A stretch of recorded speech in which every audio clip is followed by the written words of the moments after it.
పల్నాడు జిల్లాలో ఉద్రిక్తతలు ఇంకా చల్లారలేదు. జిల్లాలో సాధారణ పరిస్థితులు నెలకొనేందుకు పోలీసు అధికారులు చర్యలు చేపట్టారు. ఇందులో భాగంగా జిల్లా వ్యాప్తంగా 144 సెక్షన్ను అమలు చేస్తున్నట్టుగా ప్రకటించారు. ఎన్నికల పోలింగ్ అనంతరం పల్నాడు జిల్లాలోని మాచర్ల, గురజాల, సత్తెనపల్లి, నర్సరావుపేట, పెదకూరుపాడు నియోజకవర్గాల్లో తెలుగుదేశం నాయకులు బరితెగించారు. వైఎస్ఆర్ కాంగ్రెస్ పార్టీ కార్యకర్తల ఇళ్లపై విధ్వంసం సృష్టించారు. వరుస దాడులతో ప్రజలను భయభ్రాంతులకు గురిచేశారు. ఓవైపు దాడులు జరుగుతుంటే మరోవైపు పోలీసులు పూర్తిగా నిర్లక్ష్యంగా వ్యవహరించారు. రోజు రోజుకు తెలుగుదేశం రౌడీల దాడులు శృతిమించడంతో ఎట్టకేలకు పోలీసులు కళ్లు తెరిచారు. పల్నాడు జిల్లా వ్యాప్తంగా 144 సెక్షన్ను అమలు చేస్తున్నారు. మాచర్ల, దాచేపల్లి, పిడుగురాళ్ల, సత్తెనపల్లి, నర్సరావుపేటతో పాటు అన్ని ప్రధాన పట్టణాలు, మండల కేంద్రాల్లో పూర్తిగా షాపులు మూసివేయిస్తున్నారు పోలీసులు.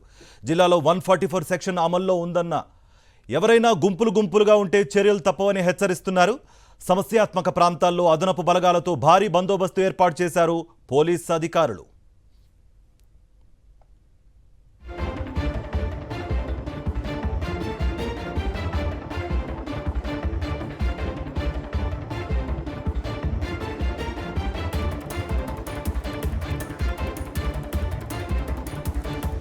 పల్నాడు జిల్లా వ్యాప్తంగా ఉద్రిక్తతలు, అక్కడ విధించిన 144 సెక్షన్ అమలుపై మరింత సమాచారం మా ప్రతినిధి అశోక్ అందిస్తారు. అశోక్, ఓటి.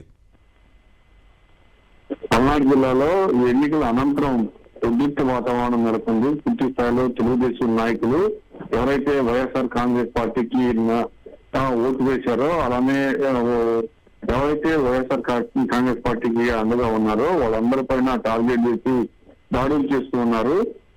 ఖచ్చితంగా 13వ తారీఖు సాయంత్రం నుంచి పోలింగ్ ముగియగానే వెంటనే విధ్వంసం చేయడం మొదలు పెట్టారు.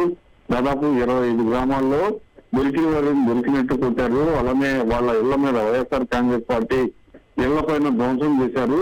అయితే పూర్తి స్థాయిలో ఎంత జరుగుతున్నా పోలీసులు మాత్రం పూర్తిగా పట్టించుకోలేని పరిస్థితి. పోలీసుల పైన కూడా ఆరోపణలు ఉన్నాయి. ఇంకా తెలుగుదేశం నాయకుల దాడులు కొనసాగుతూ ఉన్నాయి. ఈ నేపథ్యంలో ఎట్టకేలకు పోలీసులు స్పందించి జిల్లా వ్యాప్తంగా 144 సెక్షన్ విధించారు. పూర్తిగా దాంతో పాటుగా మాచర్ల, పిడుగురాళ్ల, దాచేపల్లి, నర్సరావుపేటతో పాటు ఇతర పట్టణాల్లో అలానే మండల కేంద్రాల్లో 144 సెక్షన్ అమల్లో ఉన్నందున పూర్తిగా షాపుల్ని ముగించి వేస్తున్నారు. ఖచ్చితంగా ఏదైనా హింసాత్మకమైన ఘటనలు కనుక పాల్పడితే చర్యలు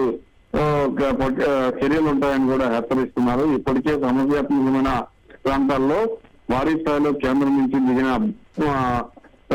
సిబ్బందిని అక్కడికి తరలిస్తూ ఉన్నారు. పూర్తి స్థాయిలో అప్రమత్తంగా ఉండాలి. ప్రజా జీవనానికి అంతరాయం అయితే కలిగించాం. పూర్తి స్థాయిలో పరిస్థితిని అదుపులోకి తీసుకొచ్చేందుకే 144 సెక్షన్ విధించామని కూడా పోలీసులు చెప్తూ ఉన్నారు. అశోక్, అంటే ప్రస్తుతం దాడులు చేయబడ్డ వారి పరిస్థితి ఎలా ఉంది? పోలీసులు ఇంత లేట్గా రియాక్ట్ అవడానికి గల కారణాలపై అధికారులు ఏమన్నా స్పష్టతనిచ్చారా? పోలీసులు పూర్తిగా దాదాపు రెండు రోజుల నుంచి తెలుగుదేశం నాయకులు వైఎస్ఆర్ కాంగ్రెస్ పార్టీ నాయకుల ఇళ్లపైన దాడులు చేస్తున్నారు. హింసాత్మకమైన చర్యలకు పాల్పడుతున్నారు. జరిగిన సమయంలో కనీసం పోలీసులు పట్టించుకోలేని పరిస్థితి. కొత్త గణేషన్ పాడులో అయితే దాదాపు 4 గంటల పాటు హింస రచనకు పాల్పడ్డారు. పోలీసులకు స్థానికంగా ఉన్న సిఐ కానీ లేకపోతే ఎస్పీ కానీ డిఐజీ కానీ ఫోన్ చేస్తే వాళ్ళు స్పందించిన పరిస్థితి. ఈ నేపథ్యంలోనే రోజు రోజుకు హింస పెరిగిపోతుంది. వైఎస్ఆర్ కాంగ్రెస్ పార్టీ నాయకులు పోలీసుల పైన ఆగ్రహం వ్యక్తం చేస్తున్నారు. దీంతోనే ఎట్టకేలకు పోలీసులు స్పందించారని చెప్పుకోవచ్చు. పూర్తిగా పరిస్థితిని కంట్రోల్లో తీసుకురావడానికి 144వ సెక్షన్ విధించారు. అంతేకాదు నర్సరావుపేటలో ఏదైతే వైఎస్ఆర్ కాంగ్రెస్ పార్టీ కార్యకర్తల పైన దాడి చేసిన వారిని దాదాపు 62 మందిని అరెస్ట్ చేసినట్లు కూడా ఇప్పుడే ప్రకటించారు పార్టీ. అశోక్, అంటే జూన్ 4న రిజల్ట్స్ వచ్చే నేపథ్యంలో ఈ 144 సెక్షన్ ఎప్పటి వరకు అమల్లో ఉండే అవకాశం ఉంది? దీనిపై స్థానికులు ఏమంటున్నారు? ప్రస్తుతానికి 144వ సెక్షన్ పల్నాడు జిల్లా వ్యాప్తంగా విధించామని పోలీసులు చెప్తున్నారని. ఎప్పటి వరకు ఈ 144వ సెక్షన్ అమల్లో ఉంటుందో ఇప్పటి వరకు పోలీసులు చెప్పలేదు. అయితే ఖచ్చితంగా దాడులు పెరిగిపోయాయి కాబట్టి ఖచ్చితంగా పరిస్థితిని కంట్రోల్లో తీసుకొచ్చేందుకే 144వ సెక్షన్ విధిస్తున్నామని చెప్తున్నారు. ప్రజలు కూడా పోలీసులు పూర్తిగా విఫలమయ్యారు.